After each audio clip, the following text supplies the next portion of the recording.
went to your announcement of the technology in June, right, in New York. Uh-huh.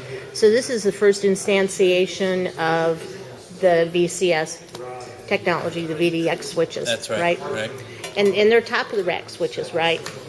Yeah, the two early form factors are in top of rack configurations, 24 ports and 60 ports. Okay, and those can be expanded, 8 ports for the 24 by There's a 8. software on demand feature for them, so you can buy them in 16. You can start at 16 ports, and you can grow with software licenses up to the full 60 ports by just turning on the ports that you need within. So the it's a switches. software enablement. It's a software license the additional key. ports, right? Okay. Yeah, exactly.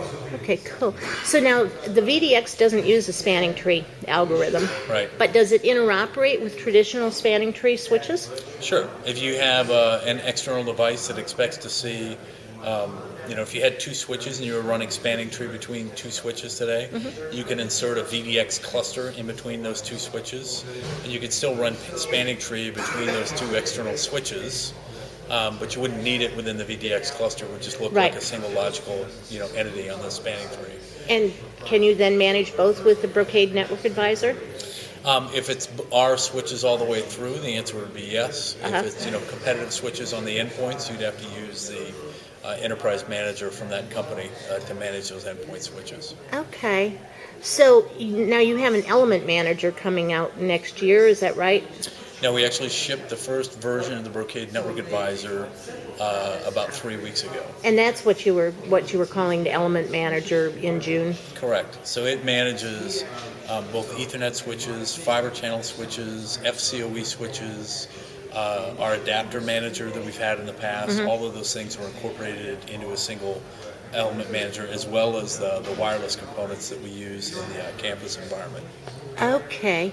And so now explain a little bit about the virtual access layer technology to me. Is that I understand that's not the technology that supports movement of virtual machines or migrations, but it acts as kind of a interface layer between the... Yeah, between a virtual machine and the first physical hop into the network, there are, multiple opportunities to exert services on that virtual machine. So, the objective is to make a virtual machine instance run like a dedicated application used to run on an x86 server. So that means that you have to guarantee quality of service on a per VM basis. You have to guarantee persistence of the connectivity. You have to be able to monitor and manage on a per VM basis as you go from the virtual machine to the first physical hop into the network. In between those 2 layers are soft switches, network adapters, right? There's a lot of different opportunities within that first physical hop to manipulate the traffic and to do things like multicast control and broadcast control. And so the virtual access layer is a logical entity that encompasses from the first physical hop into the network all the way up to the virtual machine. And it's an area where there's a lot of development work that's happening in the industry today. It's not clear exactly what functions and in what format are going to be implemented, whether they're going to be implemented on the adapters or as part of the soft switch. And so VAL is effectively a placeholder that allows us to incorporate those technologies as they become standardized by the IEEE. So that's something like the Internet Edge Bridging Standard or the VEPA? Right, that's it. Right, Okay. So VEPA, Virtual Ethernet Port Aggregation, was a proposal originally forwarded by HP to handle some of those multicast and broadcasting issues between the physical network and the VM. And there were other proposals as well by ourselves and by other companies in that space. And the IEEE is now taking all those proposals and putting those together so that users have a standardized way of addressing things like multicast and inter-VM switching, and the way that happens. Okay.